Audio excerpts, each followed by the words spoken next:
Hi everyone, welcome back in your YouTube channel are के राय sir. तो students, आपको अंग्रेजी से नहीं लगेगा डर, क्योंकि आपके साथ हैं आर के राय सर।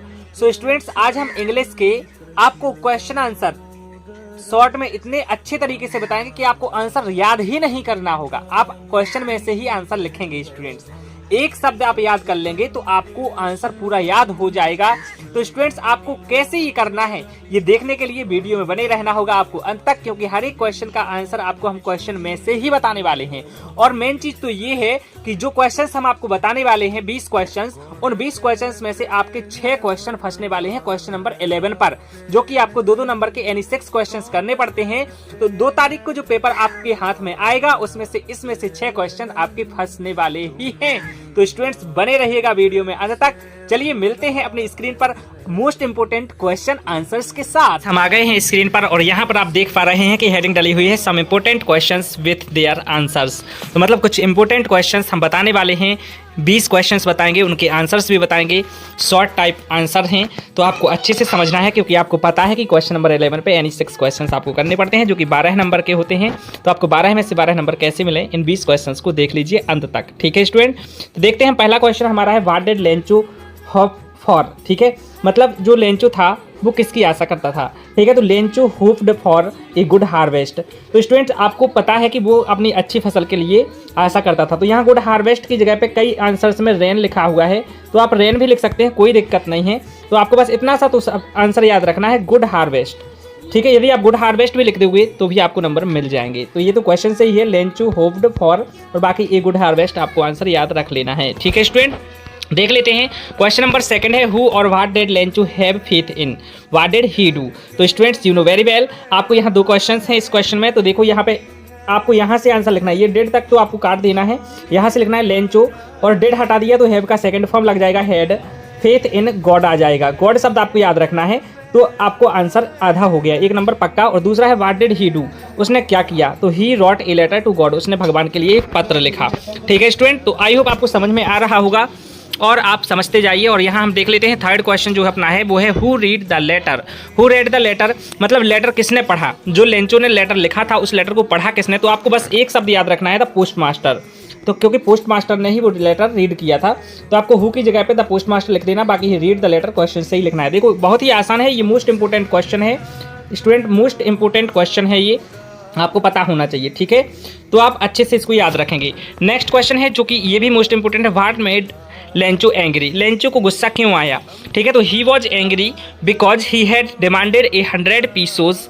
ठीक है, क्योंकि उसको गुस्सा इसलिए आया क्योंकि उसने डिमांड लेटर जो लिखा था भगवान को, उसमें 100 pesos के लिए डिमांड की थी, but he got only 70 pesos, और उसको सिर्फ 70 pesos ही मिले, इसलिए उसको गुस्सा आया था।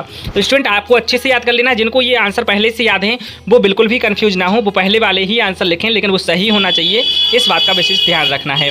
ठीक है स्टूडेंट, अगला क्वेश्चन हम देख लेते हैं, what does Mandela thank the international leaders for.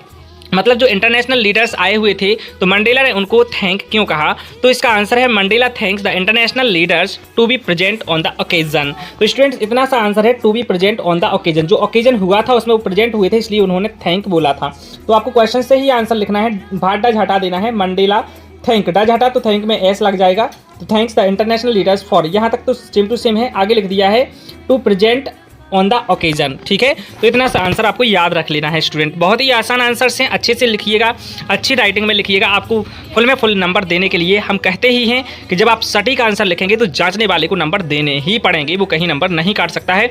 Full stop और कैपिटल लेटर्स कहाँ करने हैं उनका भी विशेष आपको ध्यान रखना है। क्वेश्चन है, आप देख पा रहे हैं, क्वेश्चन नंबर 6 है, why were the 2 national anthems संग। 2 नेशनल एंथम्स क्यों गाए गए थे। तो ये भी नेशनल मंडेला की चैप्टर से ही है, तो आपको पता है कि तो इसका आंसर इतना सा लिखना है आपको, to symbolise the equality of blacks and whites and the end of apartheid. जिनको पहले से आंसर याद है, थोड़ा सा डिफरेंट आंसर होगा, वो भी आप याद कर रहें। यदि पहले से आंसर याद है तो बिल्कुल भी कंफ्यूज नहीं होना, फिर ये वाला आंसर याद नहीं करना है, वही वाला आंसर लिखें। बस आपको स्पेलिंग्स अच्छे से याद होनी चाहिए स्टूडेंट, आपको नंबर फुल में फुल मिलने वाले हैं। जिनको बिल्कुल याद नहीं है वो इसी आंसर को याद कर लेंगे, तो 2 में से 2 नंबर मिलेंगे, क्योंकि ये मोस्ट इंपोर्टेंट क्वेश्चन है, ये वाला मोस्ट इंपोर्टेंट है, इसमें से आएगा ही। ये वाला क्वेश्चन आ ही सकता है, ठीक है।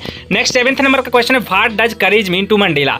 मंडेला के अनुसार करेज का मतलब क्या है? तो इसका आंसर है विक्ट्री ओवर फियर। बस इतना सा आंसर है, विक्ट्री ओवर फियर। तो स्टूडेंट आपको पता है, इतना सा आंसर आप याद कर लेंगे, बाकी आपको क्वेश्चन से ही लिखना है। According to Mandela courage is victory over fear. तो यदि आप इतना सा भी आंसर लिख देते हैं तो आपको 2 में 2 नंबर मिल जाएंगे, ठीक है। अगला हम देख लेते हैं why was the young seagull afraid to fly. ये तो मोस्ट इंपोर्टेंट है, ये पिछले साल भी एनुअल एग्जाम में क्वेश्चन आया था। Why was the young seagull afraid to fly. तो because he thought that his wings would not support him, क्योंकि वो उसको ऐसा लगता था कि उसके जो विंग्स हैं, उसके जो पंख हैं, वो उसको सपोर्ट नहीं करेंगे, तो इसलिए वो डरता था उड़ने से, ठीक है स्टूडेंट। अगला हम क्वेश्चन देख लेते हैं 9th नंबर पे what compelled the young seagull to final fly. ठीक है, तो फाइनली उसको फ्लाई करने के लिए कौन सी चीज़ थी जिससे वो उड़ गया, ठीक है। तो the sight of the fish, उसको चूंकि भूख लगी हुई थी बहुत पहले से, तो उसकी माँ के मुँह में जब उसने फिश देखी तो वो उसके लिए आगे बढ़ा, तो वो फ्लाई उड़ गया, ठीक है। तो the sight of the fish, इतना सा आंसर आप लिख दोगे तो आपको नंबर मिल जाएंगे। लेकिन यदि आपको थोड़ा सा लगता है कि इतना छोटा सा आंसर है तो आप इतना सा लिख दें, ठीक है। भाट की जगह पे लिख दें the sight of the fish, बाकी पूरा का पूरा क्वेश्चन से लिख दें और फुल स्टॉप लगा दें तो आपका आंसर हो जाएगा the sight of the fish compelled the young seagull to finally fly. Students I hope आपको मजा आ रहा होगा। मजा आ रहा है तो वीडियो को अभी लाइक नहीं किया है तो कर दीजिए लाइक, और चैनल को कर दीजिए सब्सक्राइब, और अपने दोस्तों में शेयर जरूर कर दीजिएगा ताकि वो भी अच्छे से देख सकें, वो भी मजे से नंबर ला सकें, ठीक है। क्वेश्चन नंबर 10th महामोस्ट क्वेश्चन आ गया है, I will take the risk, what is the risk, why does the pilot take risk. तो स्टूडेंट आपको पता है कि रिस्क क्या थी, आपको ये बताना है। तो the risk is to fly the old Dakota straight through the storm. तो स्टूडेंट जो ओल्ड डेकोटा एरोप्लेन था उसको स्टॉर्म में उड़ाना ही रिस्क थी। और वो पायलट क्यों लेता है? The pilot takes risk to reach home and meet his family. तो आपने यदि दूसरे प्रकार से आंसर याद किया है तो वो आंसर बिल्कुल सही है आपका, जिसमें फ्री ब्रेकफास्ट की बात आती है। बिल्कुल भी कंफ्यूज नहीं होना है, आपको बस क्वेश्चन देख लेना है कि हाँ ये क्वेश्चन इंपॉर्टेंट है। यदि उसका आंसर आपने गाइड से, परीक्षा अध्ययन से, परीक्षा बोध से या कहीं से भी किया है तो वो आपका आंसर सही रहेगा। और यदि नहीं किया है याद तो आप ये वाला आंसर कर लेंगे तो 2 में से 2 नंबर आपको मिल जाएंगे, ठीक है। क्वेश्चन नंबर 11 देख लेते हैं, why does Anne want to keep a diary. Anne diary क्यों रखना चाहती थी? तो because she had no close friends, क्योंकि उसका कोई क्लोज फ्रेंड नहीं था। स्टूडेंट आप आंसर ऐसा भी लिख सकते हैं, Anne wants to keep a diary because she had no close friends, ठीक है। नेक्स्ट क्वेश्चन देख लेते हैं 12th नंबर पे, why was mister Keesing annoyed with Annie. Annie से मिस्टर कीसिंग जो उसके टीचर थे वो गुस्सा क्यों थे? Because she was very talkative, क्योंकि वो बहुत बातूनी लड़की थी, बहुत ही बाचाल लड़की थी, ठीक है। सो इसलिए उन्होंने उसको चैटर बॉक्स पर राइट करने के लिए ऐसे दिया था पनिशमेंट के तौर पे। तो क्वेश्चन नंबर 13 यही आ गया है, how did mister Keesing punish Annie. तो एनी को मिस्टर कीसिंग ने कैसे पनिश किया? तो आंसर है by giving her extra homework to write an essay on a chatterbox, ठीक है। तो ये वाला आपका ऑब्जेक्टिव टाइप में भी क्वेश्चन आता है कि उन्होंने काय पे ऐसे दिया था लिखने को, तो ई चैटर बॉक्स इसका आंसर हो जाएगा। Student very very important question है ये। तो क्वेश्चन नंबर 14 देख लेते हैं, what are the elders in Goa nostalgic about. तो ये भी बहुत महत्वपूर्ण क्वेश्चन है, क्योंकि मैं 20 क्वेश्चन बता रहा हूँ पूरे चैप्टर्स में से, पूरे सिलेबस में से, जो कि आपके हाफ ईयरली एग्जाम में आने हैं। तो सारे 20 क्वेश्चन ही इंपॉर्टेंट हैं, इनको अच्छे से कर लीजिएगा। और इसमें से आपके काफी क्वेश्चंस फंसने वाले हैं। क्वेश्चन नंबर 11 में, what are the elders in Goa nostalgic about. तो they are nostalgic about their old Portuguese days. तो वो अपने पुराने पुर्तगाली दिनों को याद किया करते थे। नेक्स्ट क्वेश्चन है, what is the waker called in Goa. ये तो महामुष्ट क्वेश्चन है, महामुष्ट कहें तो मोस्ट इंपोर्टेंट, कि गोवा में बेकर्स को क्या कहा जाता है? तो पेडर कहा जाता है। द बेकर इज कॉल्ड पेडर in Goa. Students next question देख लेते हैं, what did the baker wear in Portuguese days. तो पोर्तुगीज दिनों में, जो पुर्तगाली दिन थे, जब पुर्तगाली लोग रहते थे गोवा में, तो वो क्या पहनते थे? तो दे वोर ए पेक्यूलर ड्रेस कॉल्ड कवाई। तो जिसको कवाई कहा जाता है, पेक्यूलर ड्रेस पहना करते थे। Fair is Coorg. तो कुर्ग जो है वो कहाँ है? तो आपको पता है, कुर्ग नाम का चैप्टर है हमारे glimpses of India 7th chapter के 3rd पार्ट में। तो इट इज सिचुएटेड, आंसर देख लेते हैं, it is situated midway between Mysore and the coastal town of Mangalore. तो स्टूडेंट ये एक जिला है जो कि यहाँ पर सिचुएटेड है, आपको याद रख लेना है, कर्नाटक का एक जिला है, ठीक है। अगला क्वेश्चन है, what is the main crop of Coorg. Coorg की मेन क्रॉप क्या है? वो कुर्ग किस लिए फेमस है? तो आंसर है कॉफी। आपको भाट की जगह कॉफी लिख देना, बाकी पूरा क्वेश्चन से ही उतार देना है, coffee is the main crop of Coorg. एक ही शब्द याद करने से आपको पूरा आंसर याद हो गया। ये इंपॉर्टेंट क्वेश्चन भी है, ऑब्जेक्टिव टाइप में, और 2 नंबर में आ जाएगा तो पूरा लिखना है, ऐसा आपको 2 में से 2 नंबर मिलने वाले हैं।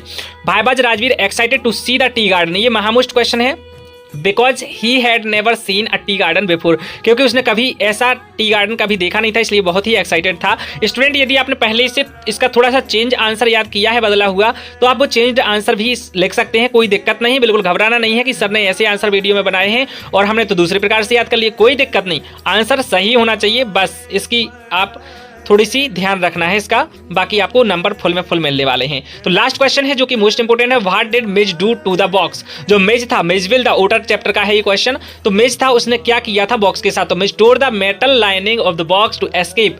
भागने के लिए उसने मेटल लाइनिंग को तोड़ दिया था क्योंकि उसको अजीब लग रहा था बॉक्स के अंदर। तो स्टूडेंट ये थे हमारे 20 क्वेश्चंस, और आप यदि सारी वीडियो देख लेते हैं तो आपको सारे के सारे क्वेश्चंस अच्छे से समझ आ गए होंगे। और जो भी डाउट हो, जो भी चीज़ समझ नहीं आई हो, उसको कमेंट बॉक्स में जरूर लिखें और मैं आपका उस कमेंट का आंसर देने का प्रयास करूंगा। ठीक है, मिलते हैं नेक्स्ट वीडियो में पोएट्री के क्वेश्चंस के साथ। तब तक के लिए जय हिंद, वंदे मातरम स्टूडेंट।